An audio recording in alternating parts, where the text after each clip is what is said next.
Alors, Didier Boudivolo, c'est comme vous étiez en train de dire tout à l'heure que le Congo ne peut pas manquer d'argent. Là, c'est Jean-François Probst qui le dit, donc l'auteur du livre Chirac, mon ami de 30 ans. Exactement. Quand il le dit, c'est qu'ils savent que le Congo a beaucoup d'argent, le Congo ne peut pas manquer d'argent. Et d'ailleurs, il le dit.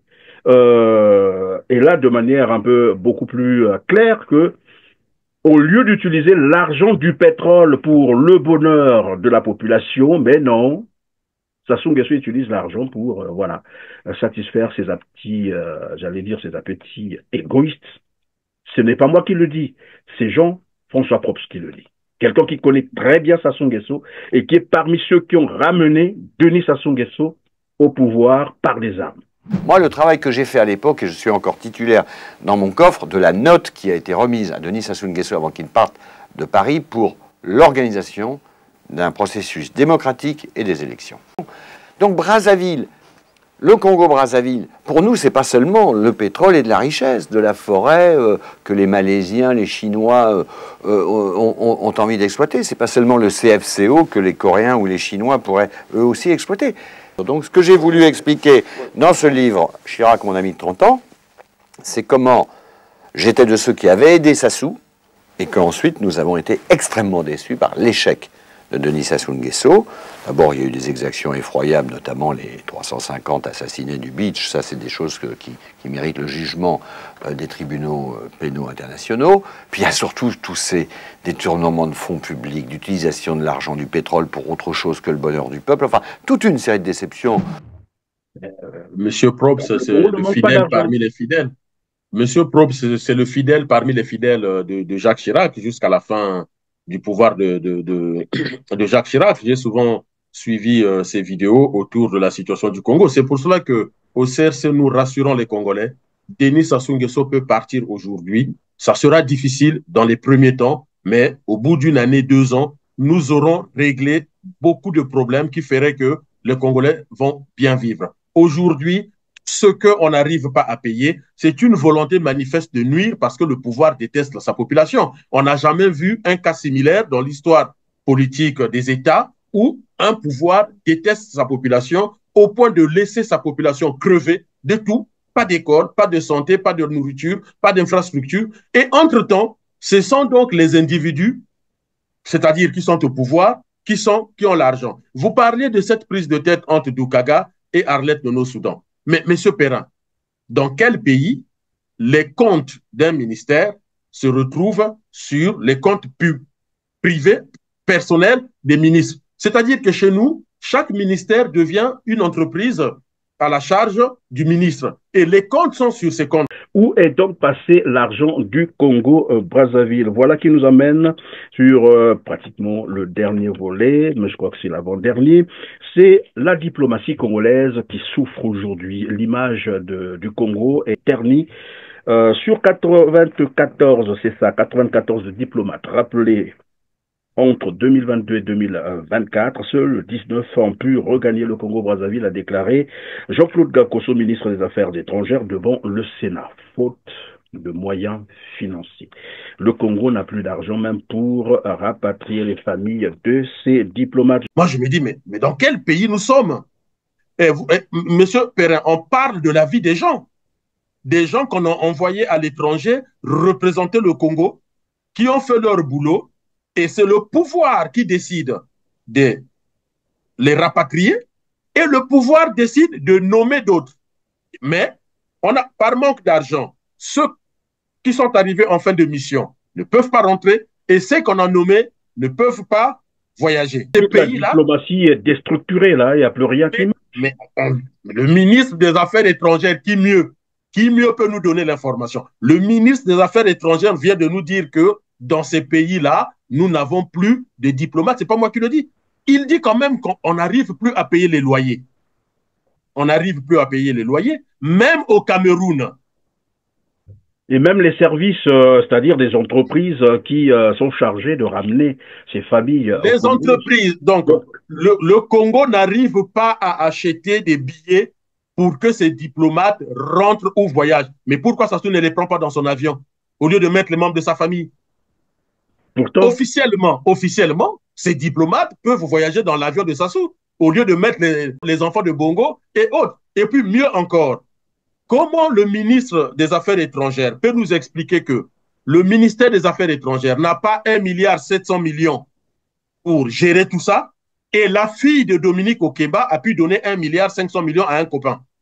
Et le fils de Ngolondele a fait un mariage qui a coûté 2 milliards. Et Sassou voyage dans des avions qui le louent à coût de milliards de francs CFA, avec un manteau qui coûte 65 milliards. Alors, qu'est-ce qui se passe?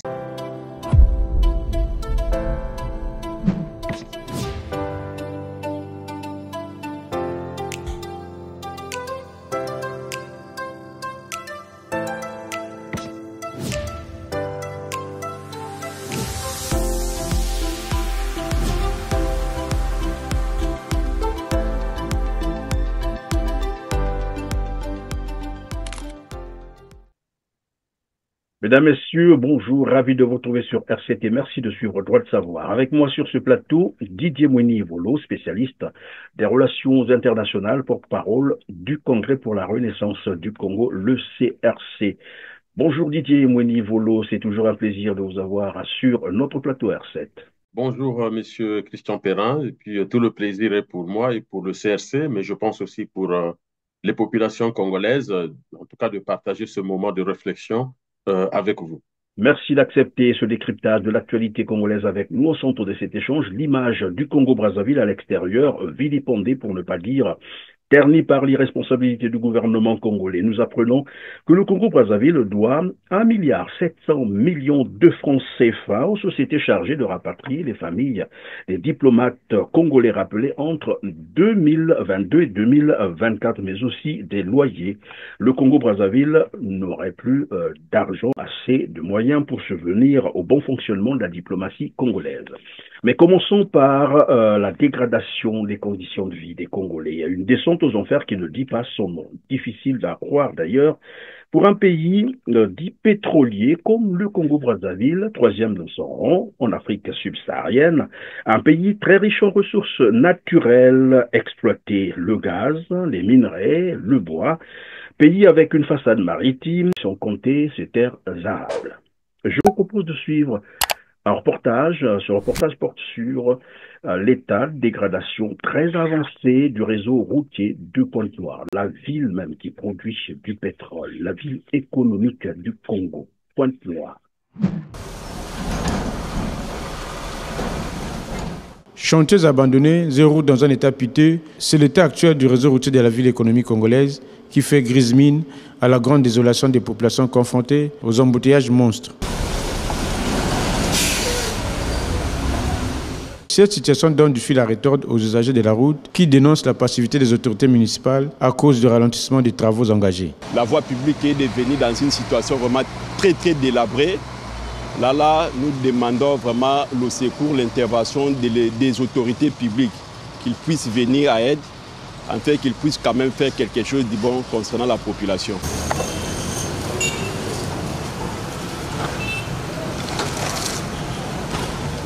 Un citoyen interrogé ne croit pas à ses yeux en voyant la ville de Pont-Noir, capitale économique, dans une telle situation qui n'honore pas ses habitants et les gouvernants. Même les touristes de passage sont surpris de ce triste décor.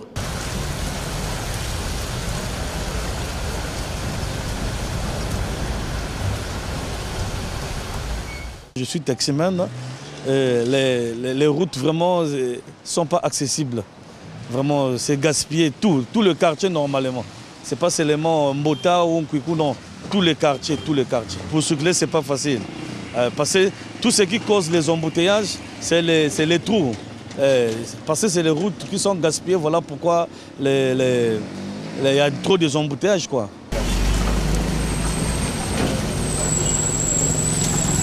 Vu l'état actuel des routes de la ville océane, l'implication des autorités compétentes est de mise car il y a des répercussions sur la vie sociale, notamment sur les transports en commun et taxis, dont les prix ne cessent de galoper et compliquent le quotidien des populations.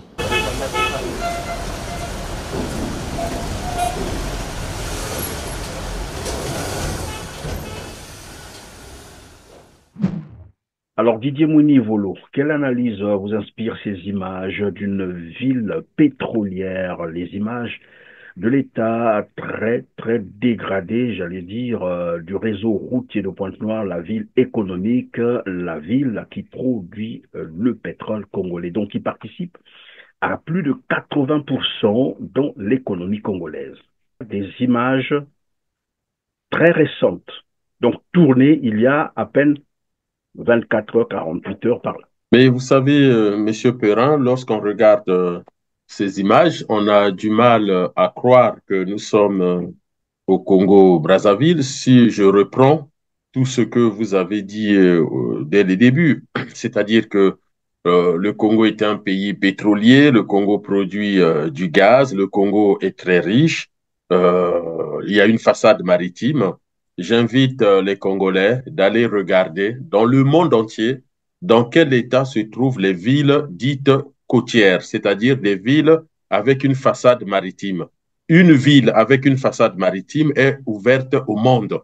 C'est une ville qui est en connexion avec le monde entier. C'est-à-dire que si on doit faire venir la fibre au Congo, lorsqu'on fait venir l'Internet au Congo, l'Internet passe par Pointe-Noire.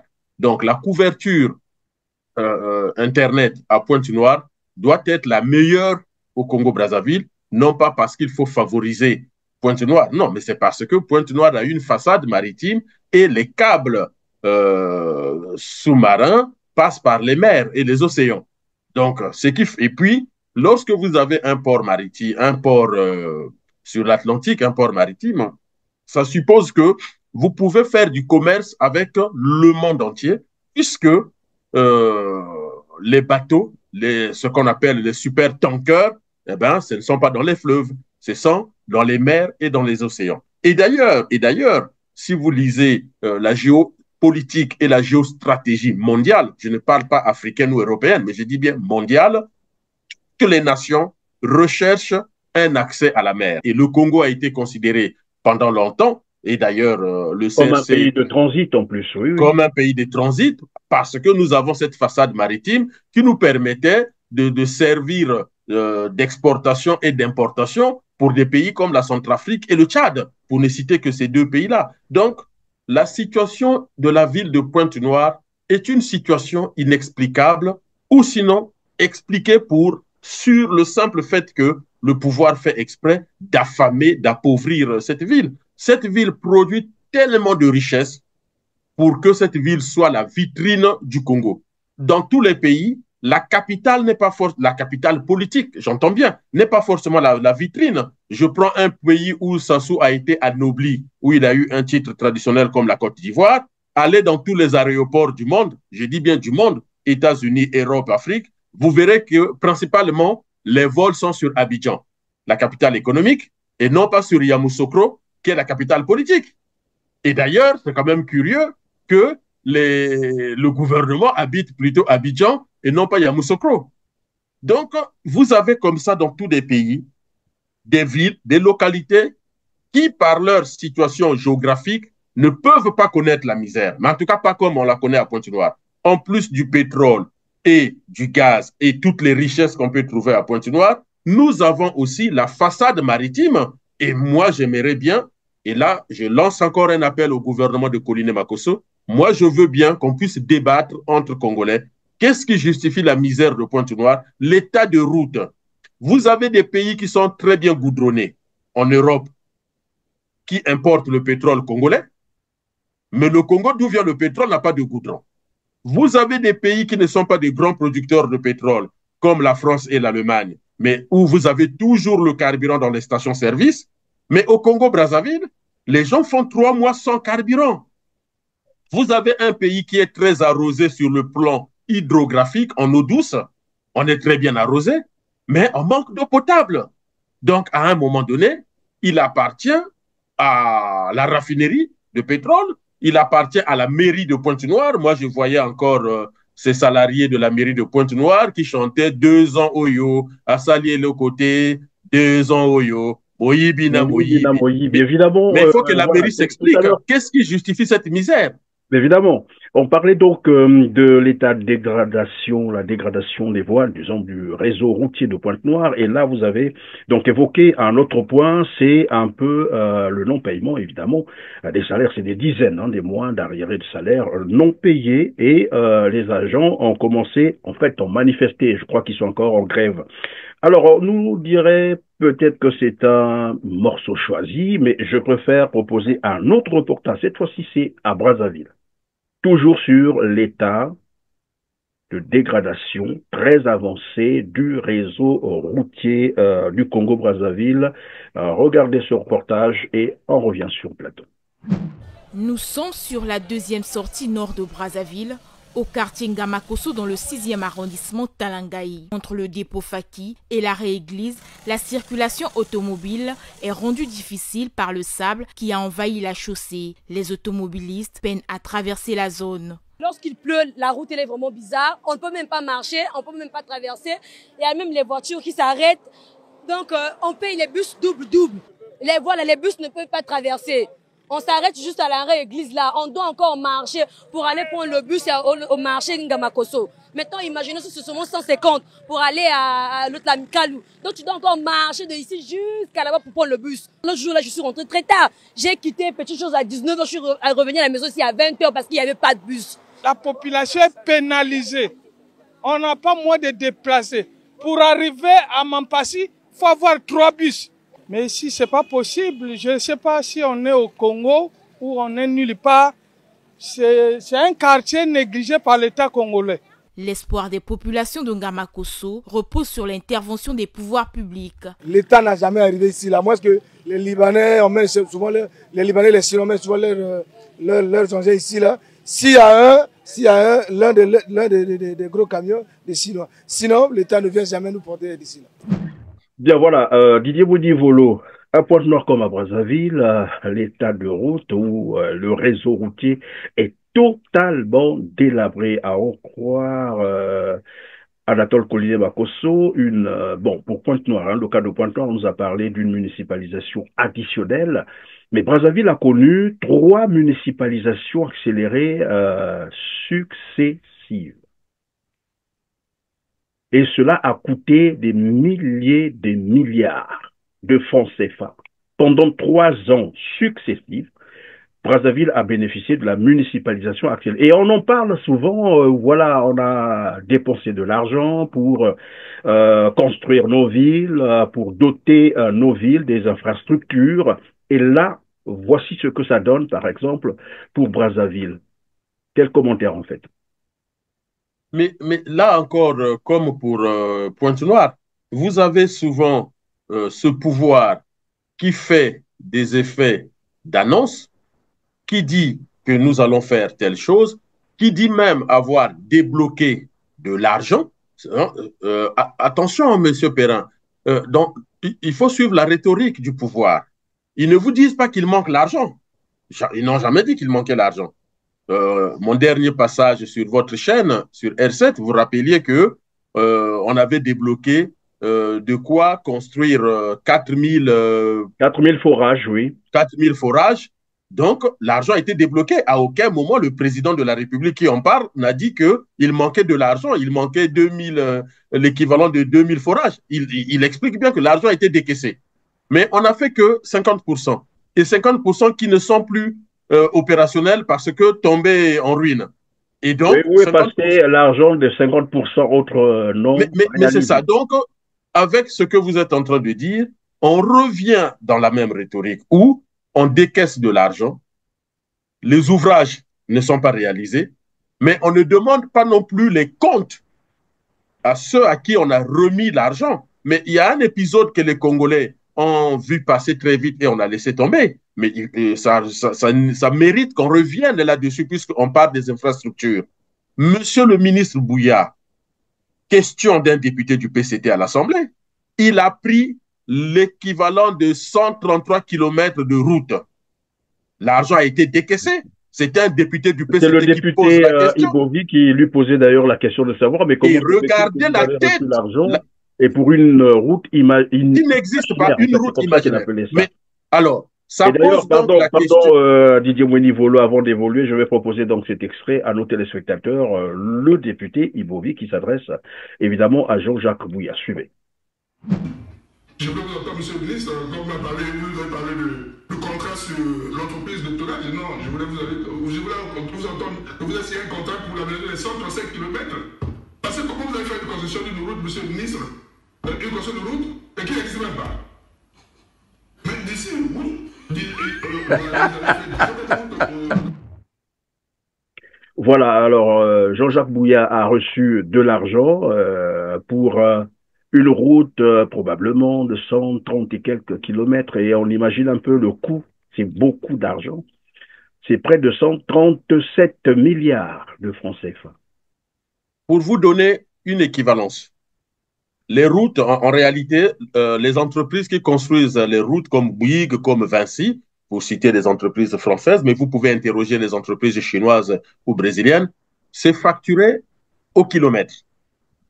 En France, on est autour de 2 millions d'euros par kilomètre.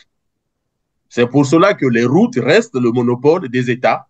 Sinon, dans le cadre du partenariat privé-public, le privé finance, mais il y a des accords d'utilisation sur X temps. Mais sinon, ça coûte tellement cher. Et de toute façon, tout ce qui coûte très cher relève très souvent du monopole de l'État parce que l'État n'est pas censé tomber en faillite.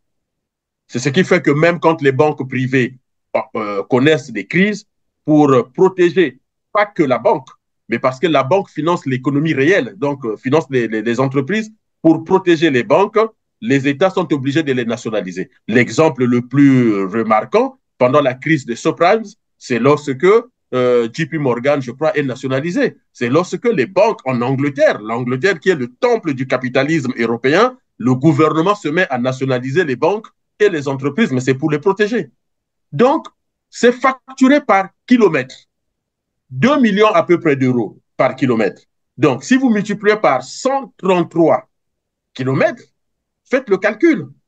Et il faut ajouter à cette somme, M. Perrin, les délais de non-livraison de l'ouvrage. Parce que très souvent, il y a des incidents qui font que, au lieu de livrer au mois de janvier, on va livrer au mois de février si on est très efficace, voire mars, avril, voire une année après. Et tout ça, du fait que le retard fait perdre à l'utilisateur le bénéfice de l'utilisation de son ouvrage, eh ben, il y a des spécialistes qui peuvent chiffrer et dire, au lieu de nous donner donc 150 millions, je donne un chiffre comme ça, eh ben, vous allez nous donner 160, 170 millions. Oui, mais donc, dans le cas du Congo, pardon Didier, la route n'a jamais été livrée et donc ça fait quand même des années. Mais curieusement, Jean-Jacques Bouya n'a jamais été interpellé. Jean-Jacques Bouya n'a jamais été interpellé. Il n'a jamais répondu à la question du député. Hein. Moi, en tout cas, je n'ai jamais vu sa réponse. Mais le pire, c'est que Jean-Jacques Bouya continue à rester au gouvernement et ses fanatiques viennent vous parler de lui comme un modèle. Oui, de la fraude, de la triche, du vol, de la calomnie, mais pas un modèle pour construire les routes du Congo. Où sont-elles, ces routes-là? Et d'ailleurs, pendant qu'on parle de Jean-Jacques Bouya, anniversaire de 20 ans des grands travaux. Pourquoi? Voilà, pendant qu'on parle de Jean-Jacques Bouya, c'est le cas de rappeler qu'il est parmi ces 6 dignitaires qui ont planqué près de 5 500 milliards. Je dis bien 5 500 milliards de francs CFA dans les paradis fiscaux de l'argent détourner les caisses de l'État congolais. Et donc, nous étions en train de parler de l'état de route, ou le réseau routier, bien sûr, de Brazzaville, qui pourtant a bénéficié de 3 ans de municipalisation accélérée, donc à coût des milliers de milliards. Et là, on constate évidemment que finalement, rien n'a été fait. Et tout cet argent a été volé. L'argent a été volé. Il faut savoir qu'au Congo, on n'a pas besoin de faire des grandes écoles pour comprendre ce qui se passe. Avec les prises récentes de parole du président lui-même, du Premier ministre et de tous les autres ministres et même des responsables au niveau du Trésor public, puisqu'on nous parle maintenant si c'est de compte unique au Trésor et autres, comme si le Congo a été créé aujourd'hui, alors que le Congo existe depuis le Trésor public existe depuis 1960. Vous voyez, donc c'est du bas niveau ce que nous disent les hommes politiques au Congo. Donc, tout ce qu'ils nous racontent nous ramène à une conclusion simple.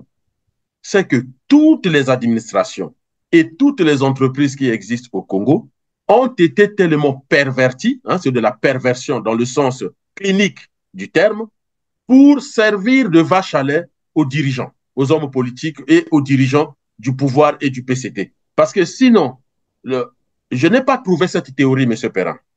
Cette théorie qui explique que l'argent existe, un projet, même s'il est médiocre, mais le projet, aussi médiocre soit-il, dès lors que vous avez des sous pour le réaliser, tel que la construction de routes et des infrastructures, le projet doit se réaliser.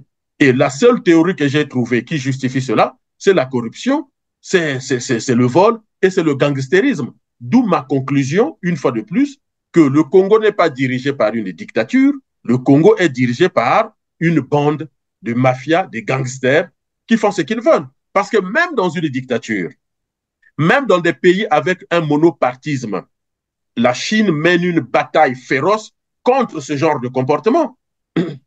Que les Occidentaux soient contents ou pas, mais on apprend en Chine que les gens sont arrêtés. Le Vietnam, où le Parti communiste est au pouvoir, le Vietnam mène une lutte à la vie, à la mort, contre la corruption. On le sait très bien. La corruption politique, c'est la première cause de la débâcle d'un État. Les États comme on appelle, même en Europe, rappelez-vous, lorsqu'il y a eu la crise en Europe, des pays touchés comme la Grèce, l'Allemagne a refusé de payer la crise grecque, et d'où le qualificatif qu'on a donné à Angela Merkel, que Angela Merkel est un coffre-fort. On a parlé comme ça des pays qui ont refusé de payer, comme l'Allemagne, comme la Hollande, et on les traite en Europe des pays coffre-forts. Donc, ils ne libèrent pas. Mais qu'est-ce que ces pays-là ont reproché aux Grecs? C'est leur système de corruption. L'Allemagne a demandé à la Grèce de traiter sa question de la fiscalité des entreprises et la fiscalité des personnes, puisque l'Allemagne reproche à la Grèce une faible fiscalité. Rappelons au passage que l'argent qu'on nous demande de donner, c'est l'argent des Allemands, c'est-à-dire prélevé sur la fiscalité et des populations allemandes et des entreprises allemandes. Et donc, des pays en Europe qui sont sortis de la crise, sachez-le, M. Perrin, parce qu'un gros travail a été fait sur la corruption et régler la fiscalité, sécuriser les finances publiques. C'est ce que au CRC nous sommes en train de démontrer. Et regardez le débat aujourd'hui autour des finances publiques.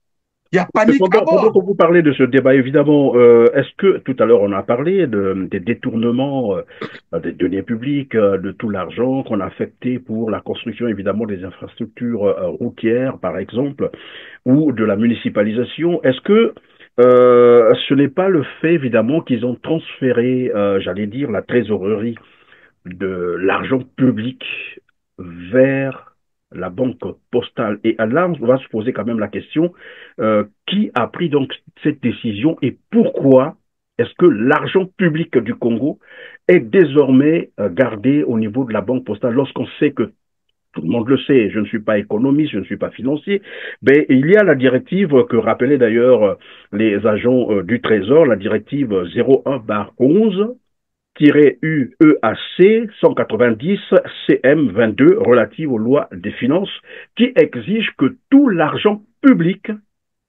soit gardé au trésor public.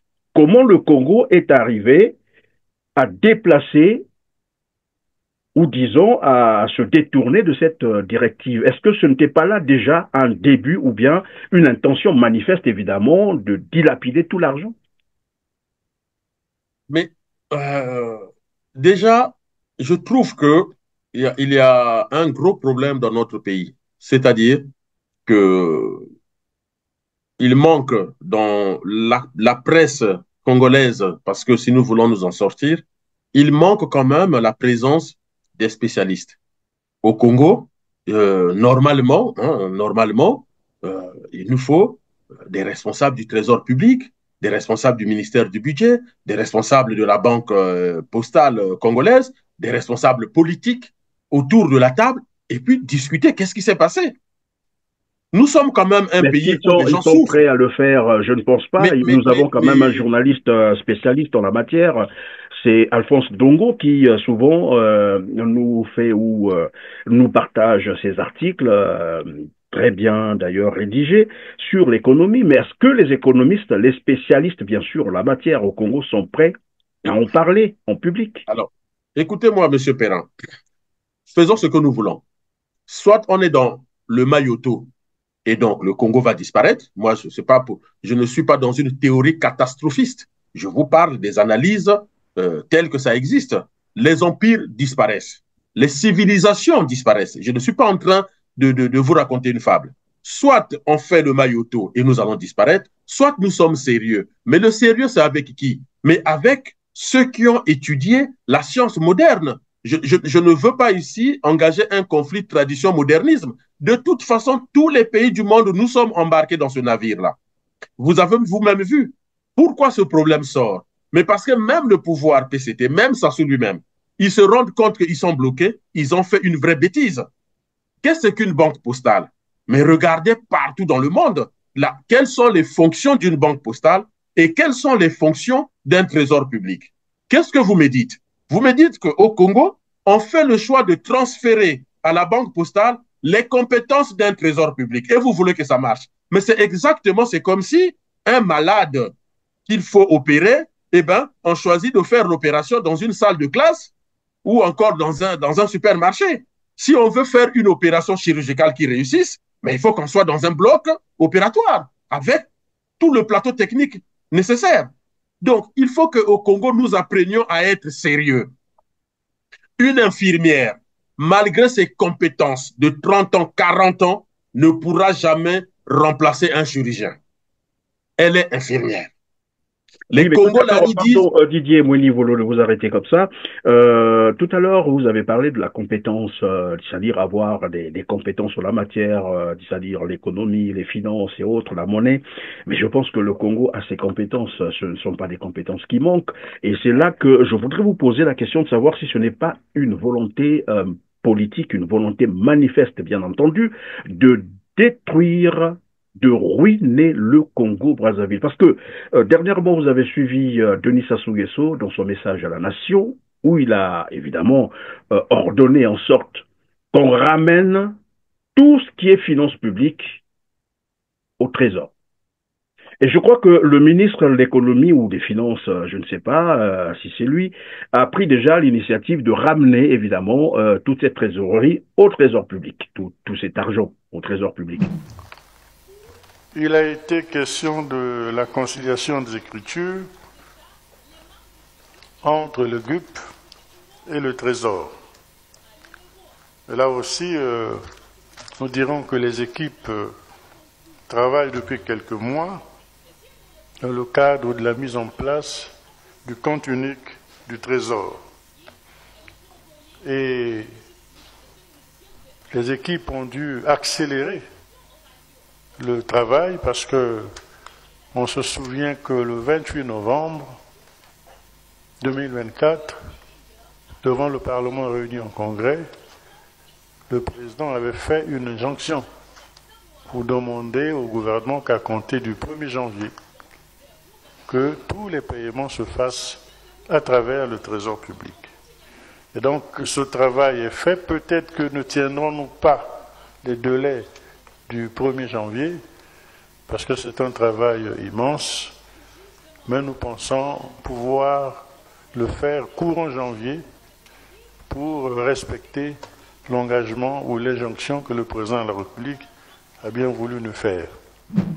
Et hop, voilà, comme par surprise, on voit, je crois que la note circule encore sur les réseaux sociaux, c'est le Premier ministre Anatole Koliné-Makosso qui s'oppose, qui pense qu'il faut continuer à gérer l'argent public au niveau de la banque postale. Je vous propose d'ailleurs de suivre une communication, en fait, c'est un message, je ne sais pas si c'est une déclaration, mais une sorte d'indignation, en fait, des agents du Trésor qui en parlent. Suivez.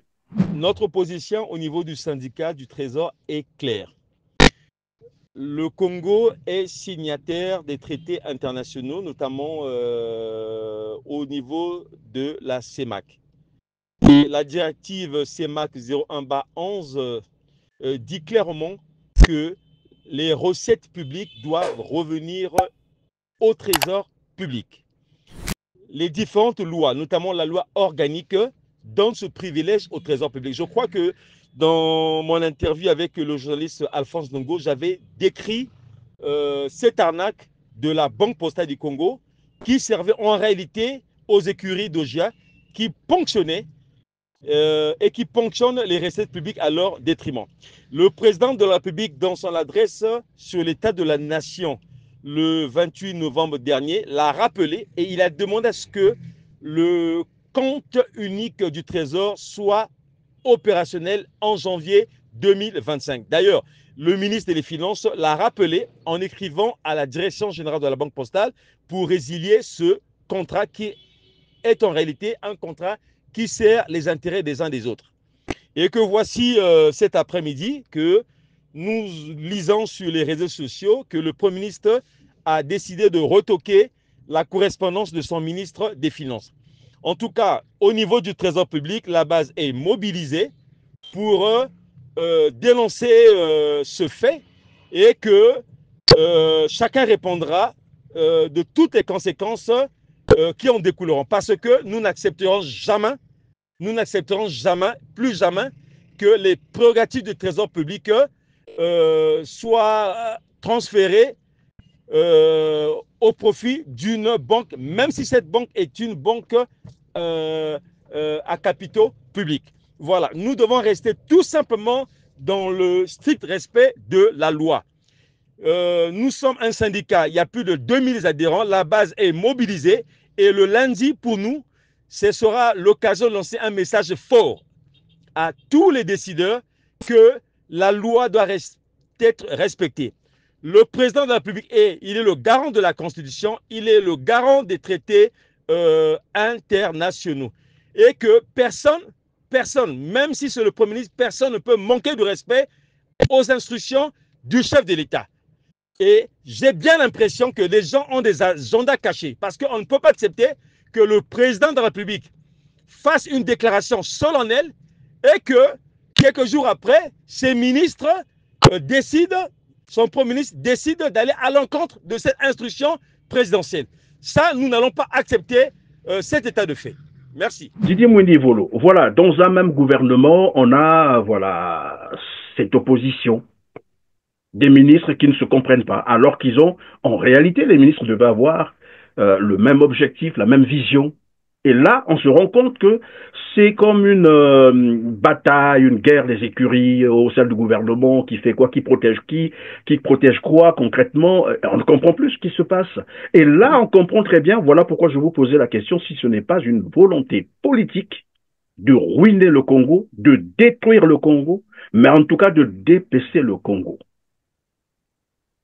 Alors, il faut savoir que lorsque le président de la République demande que tout ce qui est finances publiques soit traité au niveau du Trésor, soit ramené au Trésor public parce que ça a été mis à la banque postale, alors moi je pense que tous ceux qui sont comme moi, en tout cas qui s'intéressent à l'économie, à la finance, aux sciences politiques, je pense que la première des choses, c'est qu'ils étaient étonnés d'entendre ça du président de la République. Lorsque le président de la République transfère, parce que s'il demande que ça revienne, ça suppose que ça a été transféré du Trésor. Revenir veut dire aller d'où vous êtes venu. Donc, s'il dit qu'il faut rapatrier ça au Trésor public, ça suppose que c'était au Trésor public, mais qu'on a transféré à la banque postale. Maintenant, il faut rapatrier, ramener au Trésor. Déjà, qui a pris cette décision et pourquoi? Et dans le pourquoi, pendant que vous allez continuer, Didier Mwindi-Volo, je pense que c'est là où Denis Sassou Nguesso d'ailleurs rappelle que pour les bourses des étudiants, il était question de débloquer normalement 3 milliards par là. Mais curieusement, on demandait 9 milliards. Et donc, 6 mais on milliards arrive, monsieur Perrin. comme ça chaque année. Et dans le même fil d'idées, il évoque que dans certaines administrations financières, ils ont constaté, évidemment, c'était devenu une habitude, c'est-à-dire on établissait des lignes budgétaires qui étaient en fait beaucoup plus, j'allais dire, supérieures ou beaucoup plus costauds que l'argent nécessaire pour réaliser quelque chose ou bien pour le paiement, je ne sais pas, des salaires ou etc. Je vous propose donc de suivre cet extrait et on revient sur le plateau. Le recensement biométrique des étudiants inscrits dans les universités publiques à Brazzaville a permis de constater que l'État ne devrait décaisser que 3 milliards de francs CFA par an, au lieu de 9 milliards exigés pour le paiement des bourses. Est-ce à croire que 6 milliards de francs CFA se dissipent chaque année sans jamais laisser de traces? Les enquêtes diligentées dans certains établissements à budget de transfert ont révélé des écarts considérables entre les ressources financières sollicitées et les coûts réels des charges à couvrir, causant de la sorte un grave préjudice à l'État. Enfin, les contrôles organisés dans la fonction publique permettent souvent de débusquer de nombreux faussaires et autres agents fictifs. Alors, Didier Boudi-Volo, est-ce que ce n'est pas pour avoir peut-être pas constaté, c'est lui-même le chef de gang, de toute façon, tout le monde le sait, mais dans tous les cas, ses conseillers lui ont probablement dit que là, c'en est trop. Il y a maintenant trop de vols, il y a trop d'argent qui sort, il faut faire quelque chose. Est-ce que ce n'est pas conscient de ces détournements, de ce vol d'argent public, que finalement, il a ordonné de ramener les finances publiques au Trésor? Et comment expliquer que le Premier ministre s'oppose à cette décision? J'aime bien parler des causes, c'est-à-dire à l'origine, qu'est-ce qui s'est passé? Pourquoi on a donné à la Banque postale les compétences d'un trésor public? Pourquoi on va donner à une école primaire les compétences d'un lycée? C'est-à-dire que transférer à la Banque postale les compétences de la gestion, parce que le trésor public, c'est la gestion de la comptabilité de la finance publique. Transférer cela à la Banque postale, c'est comme si on prenait des professeurs de lycée et on leur demandait d'enseigner leur programme de lycée dans une école primaire. C'est exactement ça. Mais comment voulez-vous que les élèves de l'école primaire puissent assimiler correctement le programme de lycée et l'appliquer? Donc, on a demandé à la Banque postale de faire des opérations qui relèvent des opérations financières, fiscales, les taxes et tout, qui relèvent du trésor. Et évidemment, la Banque postale n'est même pas outillée. Je ne parle pas de la Banque postale congolaise, M. Perrin. Je vous parle des banques postales dans le monde entier. Les Congolais qui vivent aux États-Unis, en Chine, en France, en Allemagne, qu'ils aillent demander, est-ce qu'on peut transférer les compétences du Trésor à la Banque postale? Si vous les transférez, il faut donc transférer tout l'appareil administratif du Trésor public. D'où, dans notre Banque postale, les gens ont eu de l'argent dont ils ne savaient pas quoi faire parce que ces gens-là ne gèrent pas la loi de finances déjà. La Banque postale, ce n'est pas son problème de gérer la loi de finances, de l'appliquer comme l'appliquerait le Trésor public. Ce qui fait que 3 Camerounais ont trouvé 3 milliards dont ils ne savaient quoi faire, ils sont partis avec au Cameroun. Mais vous voyez la folie suite de cette affaire jusqu'à aujourd'hui, c'est resté... mais c'est resté parce que là où, quand vous me dites pourquoi le Premier ministre s'oppose, mais le Premier ministre s'oppose à quoi? Le Premier ministre s'oppose à une recommandation du président. Mais le président de la République fait preuve de médiocrité. Pourquoi je le dis? Denis Sassou Nguesso fait preuve de médiocrité. Lorsque le président de la République, dans tous les pays du monde, a prononcé son discours, ça reste le discours du président. Maintenant, il faut matérialiser ce discours par les lois. Les lois votées par le Parlement, promulguées par le président, on prend les décrets d'application, là, on fait le... Jusque-là, ce qui se passe, en fait, Sassou Nguesso, Pauline Makosso et tous les ministres, ils prennent des Congolais pour des idiots. En fait, ils tournent tout le monde en dérision. Ah oui, oui, il faut tourner en dérision. Parce ils font croire que, bon, on a pris conscience, on veut régler un certain nombre de choses, alors que c'est un système. Sassou le sait, et il dit, c'est lui qui dit à Pauline, allez, maintenant tu vas dire ceci, pour que les choses ne se fassent pas. Lorsque le président français, américain, chinois dit désormais, je veux que tous les élèves ou tous les étudiants puissent avoir un ordinateur, Mais ça ne veut pas dire que demain matin, on donne. Il a dit quelque chose. Eh bien, pour que ça se matérialise, il faut que le ministère de l'Éducation nationale, en lien avec le ministère des Finances, puisse donc pondre des projets de loi qui seront étudiés à l'Assemblée, au Parlement et votés. Et donc, nous avons une loi qui justifie le fait qu'on puisse sortir de l'argent public pour acheter des ordinateurs aux étudiants. Mais le fait seulement de dire que je demande que ça reparte, ça suppose qu'il faut revoir tout l'appareil législatif. Comment d'abord, à partir de quelle loi le transfert a été fait? Parce qu'il faut une loi finance qui explique que désormais, c'est la banque postale qui n'a pas ces compétences-là déjà. Hein. Il faut savoir que la banque postale est un établissement public dont les activités, entre autres, c'est surtout financer les ménages les plus pauvres. Rarement, même aux États-Unis, vous ne verrez pas une production pétrolière financée par la banque postale. La banque postale est un système financier mis à la disposition des ménages de la classe moyenne. Et donc, les projets tournent autour de ça. Et c'est un appareil public. Mais ça, mais la banque postale, on a même détourné la mission de la banque postale.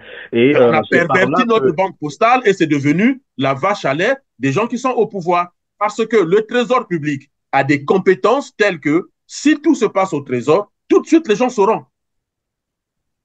Et donc, ils transfèrent à la banque postale parce qu'ils savent qu'à la banque postale, il n'y a pas ces compétences-là. Donc, ils vont facilement voler. Et mieux. Et ce qui fait que d'ailleurs, oui, allez-y, je vous en prie. Et mieux, ils mettent des étrangers pour manipuler.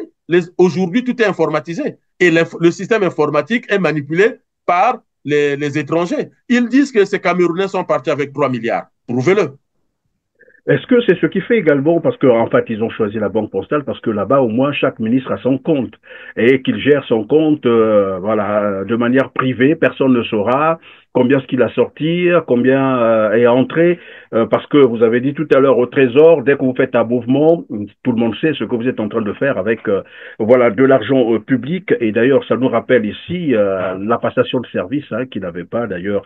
Un jour juste après la passation de service entre Soudan Nono et Hermela Doukaga, je ne sais pas, ça vous rappelle cette petite histoire? Ah oui, finalement, la prise de bec entre Doukaga et Arlette Nono Soudan. Oui, oui, je me souviens. Voilà, Arlette Nono qui était partie avec le compte du ministère. Et ça ne s'était pas arrêté là. Elle avait évidemment vidé aussi tout le cabinet, les véhicules de fonction. Je vous propose de suivre donc ce reportage et on revient sur le plateau pour le commentaire suivant. L'ambiance dans les coulisses du gouvernement semble être délétère. 2 ministres se tirent dans les pattes.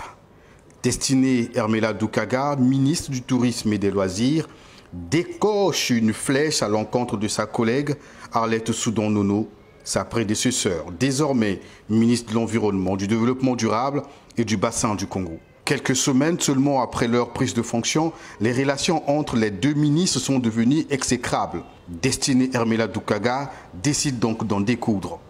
Elle a préféré tout déverser dans un courrier qu'elle adresse au Premier ministre, chef du gouvernement, Anatole Koloné-Makosso. Un courrier en réalité confidentiel, mais qui s'est retrouvé malheureusement sur la place publique.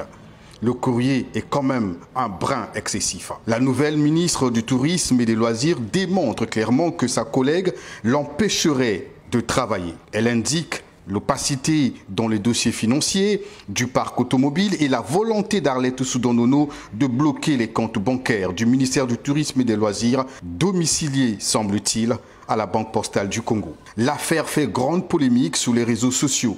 Les langues se délient et les commérages vont bon train. Dans l'un des grands forums WhatsApp du pays, l'avenir du Congo, les jeunes se délectent. Chacun va de son commentaire. La frustration et la déception ont atteint des proportions inquiétantes et du désespoir. Voir ces hautes autorités de la République se livrer publiquement à cette joute honteuse liée au bien matériel. La République est traînée dans la boue, lancent certains jeunes internautes. Ces passes d'armes interposées à travers les réseaux sociaux laissent à désirer. Arlette Soudan Nono, quant à elle, évite un affrontement direct. Elle ne parle pas ouvertement du sujet, mais elle attise quand même la polémique. Au lendemain du déclenchement de cette polémique, la ministre de l'Environnement va écrire sur sa page Facebook, je cite, « Je préfère être impopulaire qu'irresponsable », point de citation. Une citation de Raymond Barre. Est-ce une réponse du berger à la bergère? En tout cas, l'ancienne journaliste Arlette Soudan-Nono est dans un style imagé, codé. Dans le courrier de la ministre du Tourisme et des Loisirs, elle appelle le Premier ministre à l'arbitrage. Anatole Kolene-Makosso doit donc mettre de côté les dossiers urgents et prioritaires pour résoudre les querelles de bas niveau, alors que ce dernier est attendu par les parlementaires pour la présentation de sa politique générale. Alors, Didier Monivolo, la Banque Postale, puisqu'on a transféré les compétences du Trésor public à la Banque Postale, et là, on constate que, évidemment, c'est une histoire qui date tout de même, mais on comprend comment fonctionne le système PCT, c'est le cas de le dire, sinon le régime Denis Sassou Nguesso, les ministres qui ont fait, évidemment, des ministères leur propriété privée. Et ça se passe au Congo-Brazzaville. Après, on s'étonne qu'il n'y a plus d'argent pour payer les salaires. Alors, nous, au CRC, on a toujours maintenu l'argumentaire suivant. Le Congo a l'argent. Donc, inutile de faire croire aux gens qu'il n'y a pas d'argent pour payer les salaires. Donc, le CRC ne croit pas qu'il y a eu une crise financière, économique au Congo. Non. La crise financière au Congo, ça n'a jamais existé. Je vous donne un exemple très simple. Regardez, hein, les images existent sur la toile. Et c'est lui-même qui le dit. Loïc Le Floch Prigent, grand ami de Sassou. Il dit quoi? Pour empêcher Pascal Lissouba de payer les salaires et le mettre en difficulté, nous avons refusé de lui verser les redevances pétrolières. Point. C'est Loïc Le Floch Prigent qui le dit, c'est pas moi qui le dis. Et pendant la transition déjà, Elf, à l'époque, Elf refuse de verser à Milongo l'argent du pétrole, les redevances pétrolières. Donc, chez nous, au Congo, dès lors que rien que le pétrole et les redevances sont versées, vous ne pouvez pas manquer de l'argent pour réaliser vos projets. C'est Total Elf qui le disent. Elf dit, tout ce que nous donnons au Congo, nous ne comprenons pas pourquoi ce pays est dans la misère. Il y a eu une émission Capitale où le PDG d'Elf explique qu'on nous accuse de piller le Congo. Non, ce que nous leur donnons comme argent, mais qu'est-ce qu'ils ont fait? Et Elf, le PDG de Elf va même plus loin à l'époque. Il dit que dans tous les pays africains où Elf puise le pétrole, aujourd'hui Total, pour chaque baril de pétrole, le président de la République, à l'époque donc Omar Bongo, Denis Sassou Nguesso chez nous, reçoit 2 euros dans un compte offshore. Donc, si le Congo produit chaque jour 400 000 barils, ça fait 800 000 euros. Et dans le même sens, puisque la capacité actuelle de la production du Congo, c'est 350 000 barils par jour du pétrole, comme vous l'avez dit tout à l'heure, le Congo ne peut pas manquer d'argent, c'est 6 millions d'habitants à peine. Nous avons rappelé d'entrée de jeu que le Congo vend aussi du bois, exploite des minerais. Le Congo a la mer, le port, en eau profonde, les terres arables. Et je vais vous proposer donc un extrait d'une vidéo, c'est Jean-François Probst qui parle de Denis Sassou Nguesso. En fait, il est parmi ceux qui ont ramené donc Denis Sassou Nguesso au pouvoir. Ah oui, grand ami de Jacques Chirac. Non, nous l'avons ramené, on croyait qu'il allait arranger un certain nombre de choses, rebâtir le pays, mais là, ils sont vraiment déçus. Suivez. Il y avait ici à Paris Denis Sassou Nguesso en exil, que personne ne voyait, ni Chirac, ni Roussin, ni Dupuche, ni les gens qui s'occupaient d'Afrique, qui étaient un peu à la ramasse, comme on dit en français, en perdition dans son bel appartement de l'avenue Rapp. Et on a beaucoup parlé, on a travaillé, on a réfléchi. À l'époque, il avait plutôt le sentiment qu'il ne retournerait jamais, en tout cas pour diriger son pays, puisqu'il avait été battu après le forum de 92-93, et il était battu aux élections. Il était, au fond, assez malheureux de voir qu'après tant d'années passées au pouvoir, depuis l'assassinat de Marianne Gouabi, et lui-même chef de l'État jusqu'à 92-93, il était battu par le peuple, par des élections populaires. Ce qu'avait réclamé le président Mitterrand dans son discours de la Baule. Moi, j'ai espéré que quand il est reparti en début 97 d'ici, de Paris, je l'ai beaucoup aidé, avec beaucoup d'amis, nous avons contribué à son retour aux affaires. Moi, j'espérais surtout qu'il appliquerait un programme, des projets allant dans le sens d'une meilleure éducation, d'une meilleure santé, d'une réparation du CFCO, du chemin de fer Congo-Océan, d'une création d'une route qui irait de Pointe-Noire, la capitale économique, à Brazza, etc., etc. Tout ça, malheureusement, après 2 guerres civiles d'août et de novembre 97, a contribué à l'arrivée de Sassou à Mpila et au pouvoir. Il s'était caché au PK-14 longtemps chez son ami qu'on surnomme le général Diap. Tassoua, vous voyez, je connais un peu la chanson.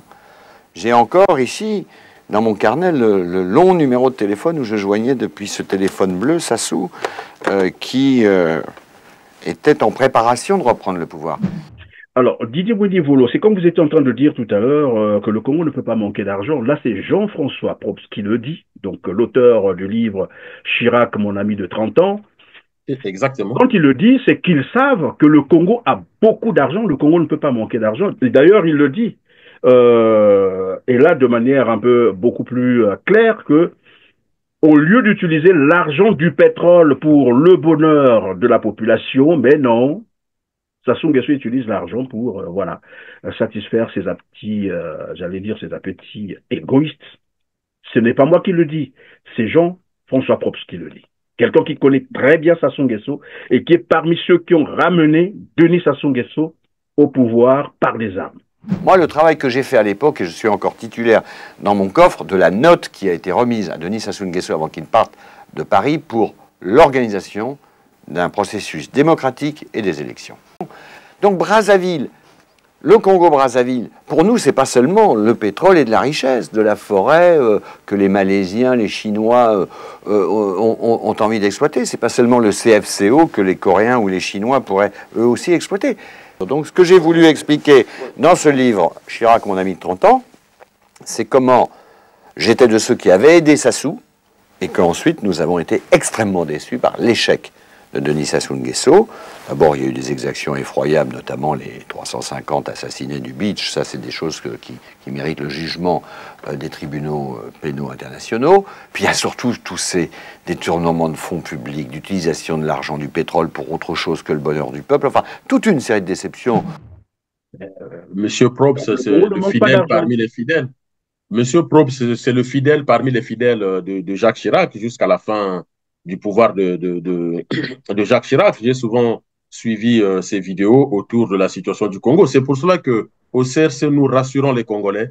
Denis Sassou Nguesso peut partir aujourd'hui. Ça sera difficile dans les premiers temps, mais au bout d'une année, 2 ans, nous aurons réglé beaucoup de problèmes qui feraient que les Congolais vont bien vivre. Aujourd'hui, ce qu'on n'arrive pas à payer, c'est une volonté manifeste de nuire parce que le pouvoir déteste sa population. On n'a jamais vu un cas similaire dans l'histoire politique des États où un pouvoir déteste sa population au point de laisser sa population crever de tout, pas d'école, pas de santé, pas de nourriture, pas d'infrastructure. Et entre-temps, ce sont donc les individus, c'est-à-dire qui sont au pouvoir, qui ont l'argent. Vous parliez de cette prise de tête entre Doukaga et Arlette Nono-Soudan. Mais, M. Perrin, dans quel pays les comptes d'un ministère se retrouvent sur les comptes privés, personnels des ministres? C'est-à-dire que chez nous, chaque ministère devient une entreprise à la charge du ministre. Et les comptes sont sur ces comptes. Mais nous avons déjà proposé au niveau du CRC que si nous arrivons au pouvoir, 0 espèce pour tout ce qui est dépenses publiques. C'est-à-dire que vous occupez une fonction public, ministre, premier ministre, président de la République, vous n'aurez pas à votre disposition des espèces. C'est choquant et c'est criminel de voir que Denis Sassou Nguesso va faire ses danses dans son village et distribue de l'argent. Ça, après la chute de Sassou, peu importe celui qui viendra au pouvoir, il faut arrêter ça. Toute dépense doit être tracée. Ce qui fait que les comptes du ministère sont une chose, les comptes personnels sont autre chose. Dans l'exemple que vous citez, Arlette Nono-Soudan arrive au ministère du Tourisme, eh ben, elle obtient la signature en tant que ministre, ce qui est tout à fait normal. Mais ce n'est pas elle qui prépare les chèques, ce n'est pas elle qui gère. Elle a un service qu'on appelle une direction administrative et finances, ou un service administratif et finances. Mais là, ça donnait l'impression que finalement, c'est elle qui avait même la signature, puisqu'elle est partie même avec soi. Mais elle est censée signer des chèques qu'elle ne prépare pas. C'est son service comptable qui prépare. Et qu'est-ce qui se passe? C'est ça la fonction publique ou la haute fonction publique. Les responsables du service comptable des ministères la loi les autorise, dès lors que la personne n'est plus ministre, de changer tout de suite les codes d'accès. Tout de suite. Et donc, chaque année, chaque service comptable d'un ministère, en tout cas le service administratif et finances, présente ce qu'on appelle son bilan financier, son compte administratif. Et c'est ça qui permet la traçabilité entre les ressources et les dépenses. Comment le ministère a fonctionné sur le plan finance. Et donc, dès lors que Mme Doukaga fait la passation de service avec Mme Arlette Nono Soudan, mais on peut le dire de tous les ministères, vous avez l'équipe de Nono Soudan et l'équipe de Doukaga. Dès lors que la passation de service a été réalisée, le service finance bloque l'accès à Mme Arlette Nono Soudan, ouvre l'accès à Mme Doukaga. Mais ça, ce n'est pas Moueni Ivolo qui vous le dit. Dans tous les pays du monde, ça fonctionne comme ça. Et donc, lorsque l'équipe de Doukaga arrive, premier exercice, l'audit financier. L'audit financier, c'est un mécanisme administratif. Ce n'est pas parce qu'on aime ou on n'aime pas quelqu'un. En management, la première loi, la confiance n'exclut pas le contrôle. Ce n'est pas parce que je vous fais confiance que je ne dois pas vous contrôler. La première règle managériale aux États-Unis, en France, partout dans le monde, et c'est ce qui fait que même si nous, on l'ignore, en France, aux États-Unis, partout, quand Trump, quand il arrive, la première chose, il fait son audit. L'audit lui donne la réalité des faits et là, il dit, OK, avant d'arriver, c'est ce que je pensais. L'audit maintenant me dit que c'est ça, donc j'adapte. Et c'est ce qui fait que quand les gouvernements changent en cours d'année, le gouvernement qui prend ses fonctions, après l'audit, fait ce qu'on appelle la loi finance rectificative. Mais pourquoi? Parce qu'on découvre, on ne dit pas que ceux qui étaient là étaient des méchants ou des mauvais. Non, ils ont dû gérer aussi des circonstances dont on ne s'attendait pas. Donc, comment on peut expliquer que dans un pays comme le nôtre, les comptes des ministères sont au nom des ministres? C'est du gangstérisme. C'est du gangstérisme politique. Alors, vous avez dit tout à l'heure que le Congrès pour la Renaissance du Congo, le CRC, ne croit pas à la crise dont parle d'ailleurs le gouvernement congolais, une crise financière, puisque pour Koliné Makosso, le Congo n'a plus les ressources financières pour faire face évidemment aux salaires, pensions, bourses, voilà, voirie urbaine, pourquoi pas d'eau potable, pas d'électricité. Il n'y a plus d'eau au Congo-Brazzaville, plus d'eau potable, j'allais dire. Et le CRC donc ne croit pas à cette crise, c'est une fausse crise. Ils ont en fait savamment organisé une fausse crise financière, c'est ce que j'ai cru comprendre. Ce qu'on n'arrive pas à payer, c'est vous qui l'avez dit tout à l'heure, c'est juste une volonté manifeste de nuire. Monsieur Perrin, je vais vous dire une chose. Oui. Monsieur Koliné Makosso, sauf à être un Premier ministre médiocre, il vous brosse le tableau, le Congo n'a plus d'argent, le Congo n'a plus les moyens de faire face à ses dépenses. OK, mais il y a deux choses que Koliné Makosso oublie. C'est quoi la cause? Quelle est la cause causante non causée de cette situation-là? Cette situation ne tombe pas du ciel. Et puis, quelle solution? En réalité, Denis Sassou Nguesso, Koliné Makosso, le ministre Ngakosso, tous les membres du gouvernement, ils viennent, ils vous disent, voilà la situation. OK, mais qu'est-ce qui a fait qu'on en arrive là? Et qu'est-ce qu'on va faire pour en sortir? C'est ça aussi l'audit. Et l'audit vous permet de mettre en perspective la réalité des faits et donc vous propose des mesures correctives. Or là, de tout ce qu'on entend, à aucun moment, ni Denis Sassou Nguesso, ni son premier ministre Koliné Makosso, ni aucun ministre vous dit comment nous allons nous en sortir. Donc, ils vous disent qu'on n'a pas la solution. Mais qu'est-ce qui reste? Mais c'est la fameuse révolution du fleuve. Chassez-les du pouvoir. Qu'est-ce qu'ils font là? C'est l'écartement du pouvoir parce que finalement, ils ne sont pas clairs, ils montrent comme mais c'est ce qu'ils vous demandent eux-mêmes. En réalité, le discours de Sassou, la prise de parole de Koliné au Parlement et des ministres, ils sont en train de dire aux Congolais, mais qu'est-ce que vous attendez pour nous chasser du pouvoir? En On fait, a tout si bouffé. j'ai bien compris, ils tendent donc la verge à la population avec laquelle on peut les frapper, et c'est la population probablement qui ne comprend pas le message. Alors donc vous avez dit, on a déclaré qu'il y a la crise, et la crise ne se déclare pas, il faut l'expliquer, vous l'avez dit tout à l'heure, il faut expliquer les causes. Où est donc passé l'argent du Congo Brazzaville? Voilà qui nous amène sur pratiquement le dernier volet, mais je crois que c'est l'avant-dernier. C'est la diplomatie congolaise qui souffre aujourd'hui. L'image du Congo est ternie. Sur 94, c'est ça, 94 diplomates rappelés entre 2022 et 2024, seuls 19 ont pu regagner le Congo-Brazzaville, a déclaré Jean-Claude Gakoso, ministre des Affaires étrangères, devant le Sénat, faute de moyens financiers. Le Congo n'a plus d'argent même pour rapatrier les familles de ces diplomates. Je vous propose donc de suivre un extrait, bien sûr, de la vidéo où Jean-Claude Gakoso s'adresse au Sénat congolais. Suivez.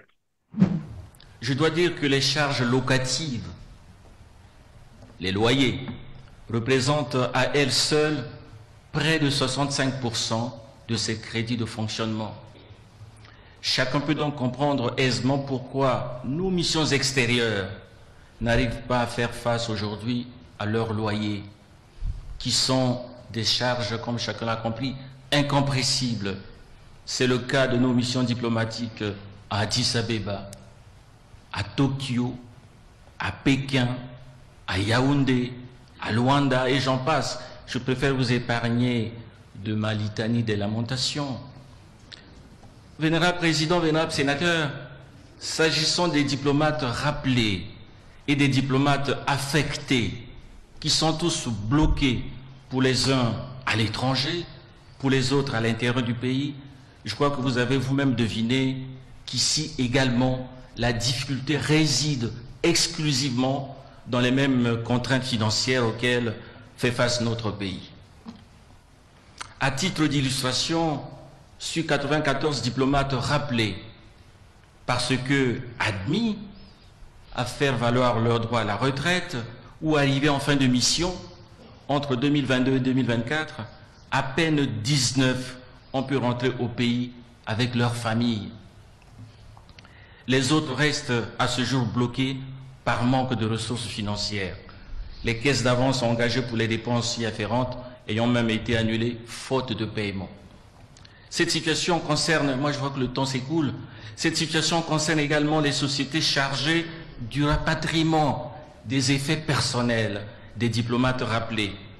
AGS Congo et STI, pour ne pas les nommer, des sociétés vis-à-vis desquelles l'État congolais est aujourd'hui redevable de sommes impayées totalisant la bagatelle de 1,787 milliard de francs CFA.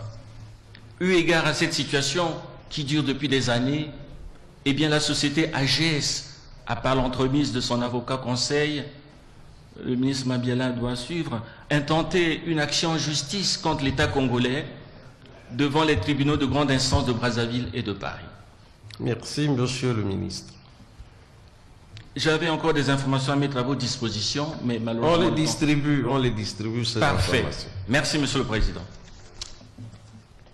Voilà, Didier Willy Volo. Et dans cette vidéo, je ne sais pas si vous avez fait attention, on voit d'ailleurs Firmin Ayessa en train de rire, mais un rire moqueur, pendant que Jean-Claude Gakoso est en train de se plaindre. Ben voilà. Firmin Ayessa est ministre, hein, mais le Premier ministre aussi rigolait. Hein, vous voyez bien, même Koulé Gakoso il rigolait. Attendez, nous sommes arrivés là, c'est comme s'ils apprenaient, en fait ils découvraient eux aussi qu'il y a quelque chose qui ne marche plus là. Il s'agit de la vie des gens quand même. C'est une situation inadmissible. Dirait-on, comment comprendre ça? Alors, je voudrais d'abord revenir sur ce que vous avez dit, que le ministre Gakoso brosse un tableau lamentable, catastrophique de notre diplomatie, et vous avez des ministres dans la salle qui rigolent, et même le Premier ministre l'amuse. Qu'est-ce qui amuse le Premier ministre?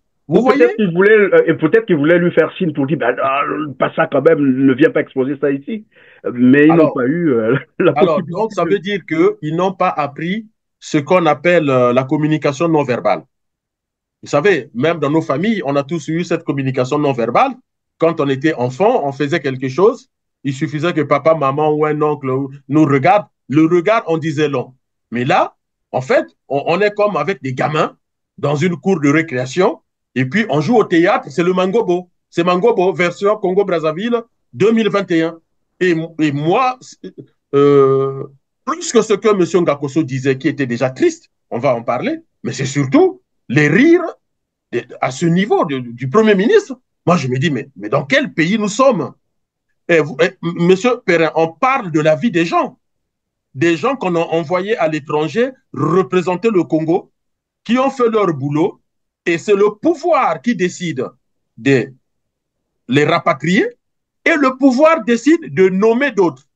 Mais par manque d'argent, ceux qui sont arrivés en fin de mission ne peuvent pas rentrer, et ceux qu'on a nommés ne peuvent pas voyager. Comment fonctionne la diplomatie congolaise en ce moment-là? Parce que ceux qui ne peuvent pas rentrer n'ont plus le droit, n'ont plus le pouvoir officiel de gérer notre diplomatie. Et ceux qui doivent partir ne sont pas sur place pour gérer nos missions diplomatiques. Donc, c'est juste voilà la pagaille. Oui. Non, mais M. Perrin, voilà la pagaille. C'est comme si vous êtes dans un avion en plein vol. La société appelle le commandant de bord en disant « Vous êtes licencié, désormais, vous n'êtes plus aux commandes de l'avion. » Mais votre remplaçant ne pourra pas vous remplacer parce qu'il ne sait pas comment arriver dans le cockpit puisque vous êtes en altitude. C'est exactement ça. La conclusion, c'est quoi? Organisé alors.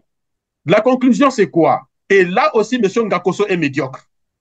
Il ne nous dit pas qu'il a pris des mesures prolongeant les fonctions de ceux qui doivent rentrer pour que nos missions diplomatiques continuent de fonctionner et que ceux qui doivent rentrer, dès qu'on aura les moyens, on pourra les faire partir pour qu'ils prennent la relève. Alors, je comprends mieux, mais merci à M. Ngakoso. Franchement, je le remercie. M. Perrin, rappelez-vous, on en a discuté sur R7. Sassou est allé aux États-Unis rencontrer Trump, mais il ignorait même que Trump ne l'attendait pas. Mais c'est normal. Personne ne travaille. Les diplomates qui sont là-bas, eh ben, ils doivent rentrer. Et donc, comme personne ne travaille, eh ben, c'est n'importe qui imagine, et puis boum, on le met dans un avion et il est parti. Sassou est allé aussi à l'enterrement d'Elisabeth II. Personne ne l'attendait. Sassou a fait des voyages où personne ne l'attendait, mais il est arrivé sur place.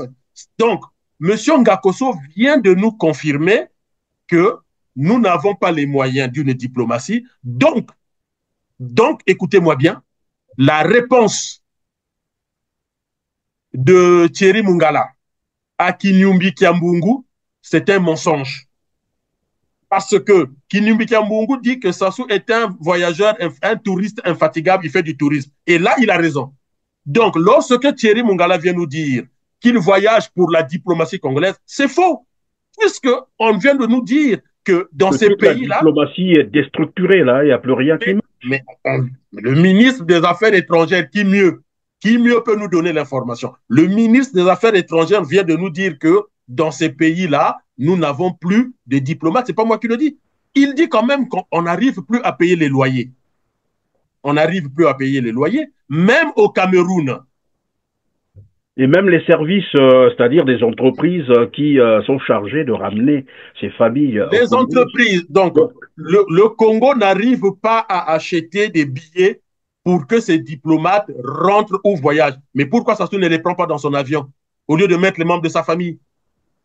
Pourtant, officiellement, ces diplomates peuvent voyager dans l'avion de Sassou au lieu de mettre les enfants d'Ali Bongo, et plutôt les enfants de Bongo et autres. Et puis mieux encore, comment le ministre des Affaires étrangères peut nous expliquer que le ministère des Affaires étrangères n'a pas 1,7 milliard pour gérer tout ça et la fille de Dominique Okeba a pu donner 1,5 milliard à un copain. Et le fils de Ngolondele a fait un mariage qui a coûté 2 milliards. Et Sassou voyage dans des avions qui le louent à coût de milliards de francs CFA, avec un manteau qui coûte 65 milliards. Alors, qu'est-ce qui se passe? On a des sous pour la distraction, pour le tourisme, pour les fêtes, et on n'a pas l'argent pour gérer notre diplomatie. Je conseille au ministre Ngakoso, et je suis quasiment sûr qu'il l'a lu, la Bible des diplomates. On a beaucoup de livres, on a toute une littérature diplomatique. Mais il y a une Bible, c'est le manuel de protocole pratique. Quand vous lisez le manuel le manuel écrit par Jean Serre. Mais ce manuel nous dit quoi? Ce manuel pratique de protocole nous apprend l'art de fonctionnement des ambassades. C'est-à-dire que quand on nomme un ambassadeur, quand on nomme un consul, quand on nomme le premier ou le deuxième conseiller, ils doivent avoir les cartes de visite et ils doivent avoir un budget de fonctionnement de sorte qu'il organise un repas où il invite tout le monde. C'est-à-dire qu'il invite ses homologues et c'est comme ça qu'il se présente à eux. Ça, ce sont les us et coutumes diplomatiques.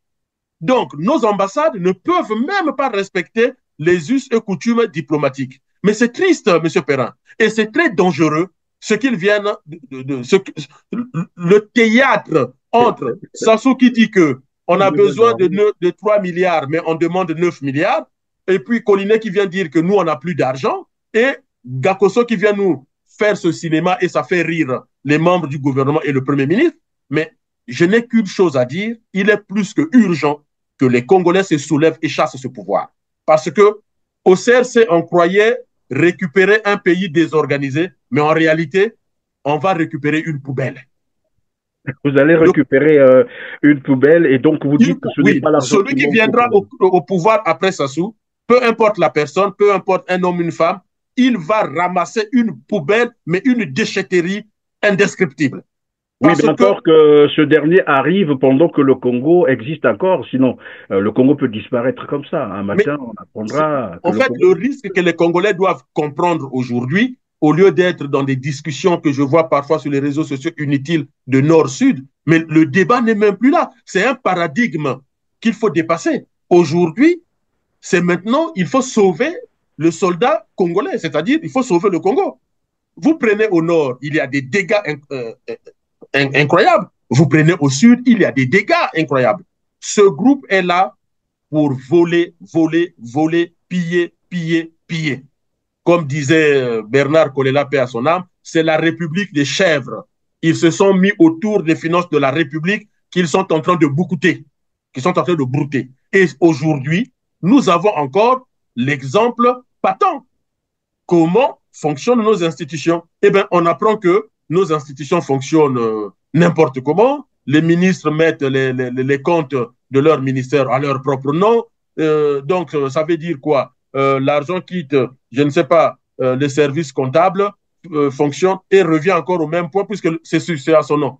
Lorsque le compte est au nom du ministre, mais sur quel compte son salaire est viré et sur quel compte c'est le budget du fonctionnement du ministère. Dans le même sens qu'il faut aussi rappeler que ces ministres qui touchent leur salaire à la main, curieusement, des dizaines de millions de francs CFA, 25 millions pour le cas, par exemple, du Premier ministre, 30 millions pour le secrétaire, je crois, du Parti congolais du travail, et les autres ministres sont à 15 millions, 12 millions, 13 millions par là, mais ils touchent leur argent. Les députés, pareil, les sénateurs aussi, touchent leur salaire à la main.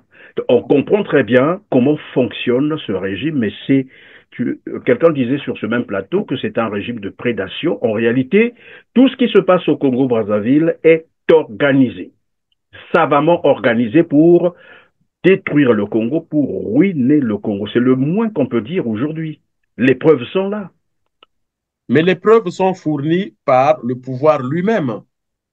Les preuves sont données par le pouvoir. D'un côté, on essaie de vous justifier une crise qui n'existe pas, mais de l'autre, quand vous regardez leur train de vie, rappelez-vous que je disais sur R7 que lorsque les institutions financières internationales interviennent, ces institutions interviennent pour corriger, pour faire des réformes de l'appareil de l'État. C'est quand même curieux. Mais parce que le FMI sait que la nature même de la façon dont Sassou organise les institutions congolaises, y compris les institutions financières, c'est pour voler l'argent, c'est tout. Ce n'est pas pour investir, ce n'est pas pour construire, ce n'est pas pour développer. On peut prendre n'importe quel chapitre. C'est au CRC, nous étions les premiers à dire, mais attention, Collinet Makosso vous vante les hôpitaux qu'on construit partout, mais pourquoi ils ne se soignent pas dedans? Pourquoi la moindre toux, on ne les voit même pas au CHU? Croyez aux hôpitaux congolais, le jour où vous verrez Collinet Makosso, Jean-Jacques Bouya, leurs femmes, leurs amis, leurs neveux, à l'intérieur en train de consulter les médecins. Mais si vous ne les voyez pas, dès lors qu'il y a la moindre tout, ils voyagent, ça veut dire que c'est faux. Ils vivent dans ces quartiers où il y a la misère, mais parce qu'ils s'en fichent. Ils ont des avions du côté de Kinshasa qui les attendent. Il suffit de prendre les bateaux, ils traversent et puis ils partent. Donc, vous avez un pouvoir qui parle d'un pays imaginaire en faisant croire aux gens que tout va beau, tout va bien, alors même qu'au quotidien, on voit bien qu'ils sont là pour piller. Mais qu'est-ce qui reste? Il reste une chose aux Congolais, c'est de réaliser, en tout cas, c'est encore une demande du CRC, le peuple doit reprendre les choses en main. Il n'y a que le feu de la révolution pour tout nettoyer, de sorte qu'on remet en place un nouveau pacte social, une constitution qui garantit à chaque Congolais une juste place selon ses capacités, selon ses moyens, selon son parcours scolaire. Mais tout ça, ce que vous voyez, ce désordre, au CRC, ça ne nous panique pas. Ça nous montre la gravité de la chose quand quelqu'un d'autre viendra, mais nous allons accompagner ce travail-là et nous savons ce qu'il faut faire. Il n'y aura plus des espèces pour toutes les dépenses de l'État. Et c'est le Trésor public qui va régler toutes les factures par virement, par carte bleue, par chèque. Il n'y aura aucun règlement en espèces. La poursuite ou les poursuites judiciaires pour tous ceux qui ont conduit le Congo à la ruine. Mais ça va de soi. Parce que les gens ont l'impression qu'ils peuvent partir avec les milliards qu'ils ont volés. Ben voilà, ceux qui viendront vont refaire le Congo. Non, il faut leur dire qu'ils seront poursuivis, quel que soit l'endroit où ils vont se retrouver. Ils viendront rendre compte aux Congolais. Et donc, vous disiez que la crise actuelle, la crise financière, est une fausse crise parce que ça ne s'explique pas, que l'État manque les moyens alors que les individus, les particuliers, vous avez même cité l'exemple de la fille, je crois, de Gideon, c'est ça qui a donné 1,5 milliard à 100 cubains, s'il faut appeler ça comme ça. Nous savons également que Denis Sassou Nguesso a remis près d'1 milliard 190 millions à Nzubandama. On l'a attrapé d'ailleurs, c'était au niveau de la frontière Congo-Gabon. Oui, 2 milliards de francs. On peut citer des exemples comme ça, il y en a plein. Et puis on se connaît également le fils de Maxime Ngandion, tout le monde le connaît, le fils de Maxime Ngandion, son fils, je dis bien son fils, a un compte à la banque suisse, crédité de plus de 1000 milliards de francs CFA, de l'argent du contribuable congolais. Mais bien sûr. Et ce compte, je crois, a été saisi par la banque suisse. Et toutes ces informations sont connues de tout le monde. Comment aujourd'hui on peut nous dire qu'on ne peut pas ramener les diplomates congolais chez eux parce qu'il manque de l'argent? Et tout à l'heure, vous l'avez dit, pourquoi est-ce que Denis Sassou Nguesso, ne prendrait pas ces diplomates dans son avion qu'il loue tous les jours à Dreamliner, et nous connaissons les tarifs de Dreamliner. Et là, je peux me permettre une chose, M. Perrin. Mais regardez, dites-moi, Claudia voyage par quelle compagnie aérienne? Christelle Denis Sassou Nguesso voyage par quelle compagnie? Nous, on a des diplomates qui ont travaillé pour le pays, qu'on laisse à l'étranger depuis 2 ans minimum, et Claudia a des avions pour aller faire des dons au Togo. Et ça, c'est sérieux? Voyage par des jets privés, c'est ça? Mais bien sûr. Donc, on peut, avec l'argent du contribuable, louer des jets privés pour que Claudia aille se promener chez Adebayor, et on n'a pas de sous pour prendre un jet privé pour rapatrier nos diplomates, donc les Congolais qui ont servi, les gens qui ont servi le Congo. Mais pourquoi les gens continuent à servir Sassou Nguesso? C'est la question aussi que je peux me poser. Si c'est pour s'exposer comme ça et exposer sa famille, vous imaginez que ces gens-là ont travaillé pour le Congo et là, ils sont en souffrance. Donc, de quoi mangent-ils? De quoi se soignent-ils à l'étranger? Ceux qui sont au Congo, qu'on n'a pas pu envoyer, ils sont au Congo, ils sont encore dans leur famille. Mais ceux qui sont à l'étranger, il a été envoyé par le Congo. Il a fait sa mission, il doit rentrer.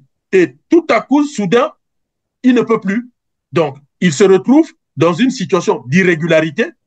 Si M. Ngakoso n'arrive pas à payer les loyers de l'ambassade, qui paye les loyers de ces agents-là? Ils vivent de quoi? Ils se soignent. D'ailleurs, ça nous rappelle un peu les étudiants, ça nous rappelle les étudiants congolais qui sont abandonnés à l'étranger. Ce sont des irresponsables. Ce sont des irresponsables et on ne peut pas supporter ce comportement. Et de les voir ricaner, et là, je monte un cran. Ce n'est même plus rire, de les voir ricaner comme ça, comme des hyènes, alors qu'ils sont en train de sacrifier la vie des gens. C'est pas possible. Rien que pour ça, ils méritent tous des procès et être emprisonnés. Rien que pour ça. Ils ne peuvent pas rire comme ça, alors qu'on est en train de parler. Nous sommes en plein hiver. Ils ont cité des pays qui sont des pays tempérés, des pays froids.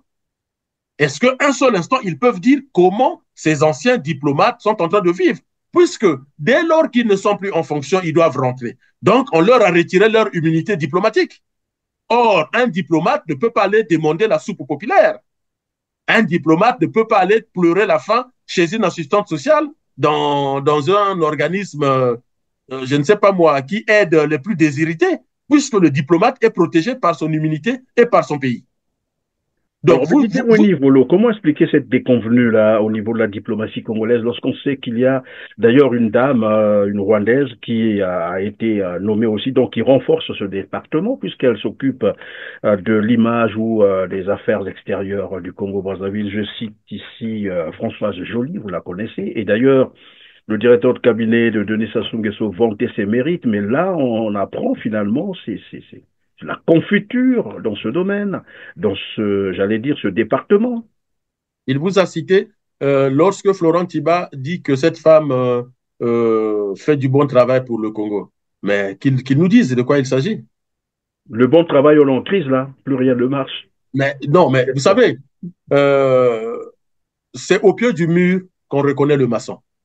C'est pas dans des débats, voilà. Et je crois qu'il y a une tribu au Congo, il y a une ethnie au Congo qui dit quand le défi de grimper, c'est au pied de l'arbre.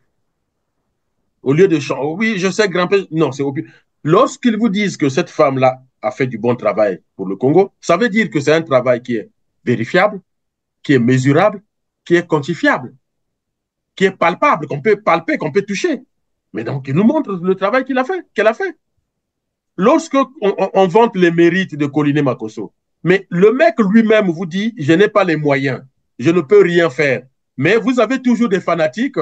Il y a même un jeune, le porte-parole de la jeunesse du Niari qui disait, mais c'est le meilleur premier ministre que le Congo n'a jamais eu. C'est vrai, si on est né en 1990. Non, mais si on dit c'est le premier ministre que le Congo n'ait jamais connu, il faut aujourd'hui dire c'est le premier ministre, évidemment, le seul que le Congo n'ait jamais connu, qui a conduit finalement le Congo à la ruine, à la catastrophe, parce que là, tout s'est arrêté, là. Et ça je disais que ça dépend de l'âge, ça dépend de l'année de naissance de la personne qui le dit. Parce que pour cette personne, la vie au Congo a commencé avec Sassou Nguesso en 1997. Donc c'est normal. En comparant les premiers ministres que Sassou a eu depuis 1997, il pense qu'on n'avait jamais connu une crise comme celle d'aujourd'hui. Jamais du tout. Mais on n'est même plus en crise, monsieur Perrin. Ce n'est même plus la crise. En fait, les sociologues appellent ça une société anomique. C'est-à-dire que l'anomie, c'est une société où vous avez des règles, mais tout le monde s'en fiche des règles. On ne sait pas. Donc, il y a une absence totale de normes. Et vous savez, le premier qui le dit, c'est qui? C'est Denis Sassou Nguesso. Quand vous lisez le discours à la nation de Denis Sassou Nguesso, c'est une litanie de comportements anomiques. C'est-à-dire que on a besoin de 3 milliards, on demande 9 milliards. Or, demandez aux spécialistes, M. Perrin, quand vous avez besoin de 3 milliards et que vous demandez 9 milliards, si vous avez des compétents qui travaillent avec vous, ils se rendent compte tout de suite. Ils se rendent compte tout de suite. Lorsque Sassou dit qu'à chaque fois, les administrations multipliaient leurs besoins par 3, par 4, et que pendant des années, on n'a pas découvert ça, ça suppose qu'ils sont médiocres. Vous pouvez essayer avec n'importe qui. Qu'il nous donne l'exemple d'une ligne. Par exemple, quand on vous dit la bourse des étudiants, c'est 3 milliards. Mais les 3 milliards, est-ce que c'est pour payer la bourse? Ou dans les 3 milliards, vous avez aussi les moyens de fonctionnement. Quand on dit le budget de l'ambassade, comme disait M. Gakoso, il y a ce qu'on appelle les frais fixes. Les frais fixes, comme les loyers, comme l'électricité, on appelle ça les charges incompressibles. Les charges incompressibles. Voilà. Donc, or, qu'est-ce qui se passe? Comment la méthodologie, c'est laquelle? La plus simple. On prend toujours l'année précédente, N-1, l'année précédente, et on ajoute le taux d'inflation. Et on essaie d'estimer. Mais si on en est -1, j'ai utilisé 1 million. Mais l'année suivante, je ne peux pas demander 3 millions. Je ne peux pas demander 4 millions. Donc, tout de suite, en regardant au plus près les lignes budgétaires, on se rend très vite compte qu'il y a des lignes, à un moment donné, on les a gonflées, on les a multipliées par 3. Bon, pour dire que depuis fort longtemps, on se serait déjà rendu compte de ce phénomène. Hein, bien sûr, moi je gère des budgets. Moi je gère des budgets. Chaque alors, année. Donc, Didier Winnie-Bolo, on va terminer parce que le temps, évidemment, nous tient aussi. Vous avez dit que finalement, c'est une fausse crise savamment orchestrée par le PCT, par le régime Sassou Nguesso, et plus rien à faire avec ce régime, si ce n'est une révolution du fleuve. Vous avez dit tout à l'heure, les Congolais doivent prendre leurs responsabilités. Évidemment, vous dites qu'il n'y a pas, en fait, il n'y a pas de crise, c'est pas l'argent qui manque, parce que la preuve, ils viennent de nommer d'ailleurs des, comment ils appellent ça? Les commissaires politiques. Les commissaires politiques, c'est curieux quand même. On nous dit qu'il n'y a pas d'argent, mais dans le même temps, on crée des nouveaux départements qui vont exiger donc évidemment un budget de fonctionnement et on nomme encore voilà des commissaires politiques et tout ça, c'est de l'argent, ça nécessite de l'argent, ça nécessite des budgets. Et donc là, on ne comprend pas. Il y a un paradoxe tout de même. Et qui prouve évidemment, comme vous étiez en train de le dire, ce régime est un régime un peu difficile à comprendre. Il faut faire dire ça comme ça, parce qu'après, comment expliquer ça? Et puis les commissaires politiques, c'est un peu le monopole. Oui, on fait 40 ans, on recule, on remonte le temps de 40 ans, on revient 40 ans en arrière. Même, je ne sais plus, même en Russie ou en Chine, on a encore des commissaires politiques, je n'en sais rien. Mais c'est quoi le message envoyé, le message qu'on peut comprendre par là? Que c'est fini la démocratie, donc même si c'était, voilà, il faut même plus parler de tout ça, on repart 40 ans en arrière, c'est ça. Évidemment, le message que le PCT renvoie, c'est que le PCT est un parti aveugle, sourd, surtout aveugle et sourd, parce que le PCT ne voit pas la situation du Congo, en tout cas la situation de la population congolaise, et le PCT n'entend pas les lamentations des populations. Mais quand je dis les populations, je prends tout le monde, la jeunesse principalement, mais les retraités. Hein, quand vous regardez la situation de retraités, mais aussi ceux qui travaillent, qui cumulent 60 mois, 70 mois sans salaire. Pendant que vous le dites, par moment, je suis bien obligé de vous couper comme ça pour illustrer évidemment certains propos. On va proposer à nos téléspectateurs un reportage sur les retraités de la mairie qui réclament 11 ans. Curieux, non? 11 ans de pension non payée. Ah ouais. Ça se passe au Congo-Brazzaville. Suivez. Nous sommes déjà les morts. On ne peut pas mourir 2 fois. La colère monte d'un cran ici à la place de la Liberté ce 16 avril. Ces retraités de la commune de Brazzaville qui cumulent pour certains 11 ans et d'autres 9 ans sans pension expriment leur ras-le-bol.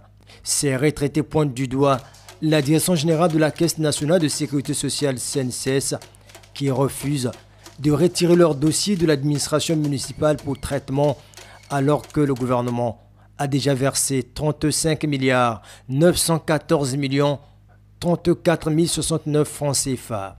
Trop c'est trop, nous sommes prêts à rencontrer le Premier ministre. Pourquoi? Aujourd'hui, tout ce monde que vous voyez là, les papas là, nous sommes devenus comme les fous dans un pays où nous sommes les Congolais. On ne peut pas accepter que 10 ans, la mairie n'a pas pu verser. L'État a pris une bonne part pour dire je prends l'engagement. Pour les 3 milliards qui restent, aujourd'hui rien n'est fait. Qu'on nous donne ce qui est pour nous avant la mort. Ces retraités, déjà fragilisés par le poids de l'âge, peinent à colmater les brèches pour leur survie et estiment avoir épuisé toutes les voies de recours sans suite favorable. Voilà, 11 ans. 11 ans. Ah oui, j'étais loin d'imaginer ça. Mais vous savez, là aussi, quand vous entendez ces retraités parler, en fait, M. Perrin, on a du mal à savoir au Congo, en fait, quelle administration fait quoi?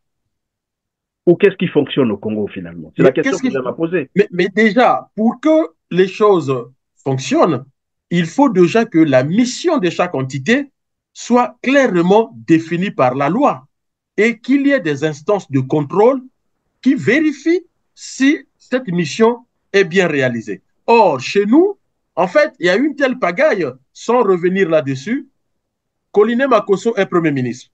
Alors, il faut regarder dans la Constitution quel est l'ordre protocolaire au niveau de l'État entre le président de la République, le président du Sénat, le président de l'Assemblée, le Premier ministre. Et vous avez dans la vie politique les partis politiques. Lorsque quelqu'un est déjà nommé Premier ministre, comment peut-il encore être nommé par un chef de parti? À quelle fonction? Parce qu'il est le Premier ministre de tous les Congolais. Mais Pierre Moussa, patron du PCT, nomme Koliné Makosso, Premier ministre, commissaire politique. Mais qu'est-ce qu'on peut comprendre là-dessus? Dedans. Qu'est-ce qu'on comprend là-dedans? Au PCT, là c'est catastrophique. Alors, on sait même plus où au PCT, il n'y a pas quelqu'un qu'on peut nommer commissaire politique. Et là, c'est le crash, carrément. Le crash. Alors là, Donc, il est Premier ministre. Il est supérieur dans l'ordre protocolaire étatique. Ce qui fait que M. Pierre Moussa n'a aucune mission à lui confier. S'il y a une mission au Congo, une seule personne peut confier la mission à Koliné Makosso. C'est Denis Sassou Nguesso. Et peu importe le type de mission. Tout comme Pierre Moussa n'a pas de mission à confier à M. Ondongo, qui est commissaire politique, je ne sais plus, dans la Bouenza, et Jean-Jacques Bouya, commissaire politique dans le Niari. Ils sont ministres de leur État. Il n'y a que Koliné. Vous êtes en train de me dire qu'on a là affaire à des aventuriers. Ah, vous avez tout trouvé. Non, mais invitez-les, qu'ils viennent vous expliquer. Quelle est la mission que Pierre Moussa peut confier à Koliné Makosso, à Jean-Jacques Bouya et à Ondongo? Quelle mission? Donnez-moi la mission. Qu'ils ne prendraient pas chez Sassou leur président et que les ministres ne prendraient pas chez le Premier ministre. Mais c'est quoi cette pagaille? C'est quoi cette pagaille? En tout cas, merci Didier Moueni-Volo. Le temps est arrivé à la fin. Grand merci d'avoir été avec nous. Et j'espère que les Congolais vous ont suivi et que certaines choses pourront rentrer dans l'ordre, dans le cas où vous êtes, s'ils peuvent, s'ils ont une moindre, comme qui dirait, humanisme, bien entendu. Mais là, on se rend compte, et comme je l'ai dit, j'ai l'impression que tout ce qu'ils font, il y a quelqu'un qui nous le disait, hein, finalement, ils ont opté pour une stratégie d'énerver les Congolais tous les jours, parce que toutes les communications qu'ils font, désormais, c'est pour énerver les Congolais. Bien sûr. Cacher quelque chose. Est-ce que c'est une façon de vouloir pousser les Congolais dans la rue? Mais bref, l'avenir nous le dira. Grand merci en tout cas d'avoir été avec nous. Je rappelle que vous êtes spécialiste en relations internationales, porte-parole du Congrès pour la Renaissance du Congo, le CRC. Merci, vraiment merci d'avoir été disponible. Mesdames, Messieurs, grand merci. Merci à vous aussi. Je vous en prie. Nous sommes à la fin donc de cette émission. Vous connaissez désormais les gestes et de cliquer sur le petit pouce en l'air juste en bas de la vidéo, partagez massivement cette interview. N'oubliez pas de cliquer aussi sur le bouton super merci. Cela va nous aider et nous avons besoin de votre soutien. Dites-nous en commentaire ce que vous pensez des sujets que nous avons abordés tout à l'heure avec Didier Moueni-Volo. Merci. Merci.